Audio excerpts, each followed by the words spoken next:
প্রত্যেকটা মানুষের তিনটা জিনিস থাকা দরকার। এক, ভালো ধ্যান, জ্ঞান, মন। এই তিনটা জিনিস মানুষের থাকা উচিত।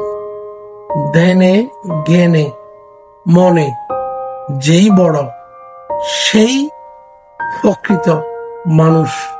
অর্থ নয়, সম্পদ নয়, হৃদয়। একজন বড় মানুষের বড় হৃদয়বান মানুষ হতে হবে। হৃদয় না থাকলে তার ওই মানুষের কাতারে পড়ে না। তারপর ধ্যান। আপনার ধ্যান হচ্ছে আপনার চিন্তা চেতনা, এটা বিশাল হতে হবে, ব্রাইট হতে হবে, উজ্জ্বল হতে হবে। আর আপনার জ্ঞান জ্ঞান হতে হবে সুশীল, সুন্দর, সাবলীল, সর্বজনীন, অ্যাকসেপ্টেবল। ওইটা হচ্ছে যে জ্ঞান।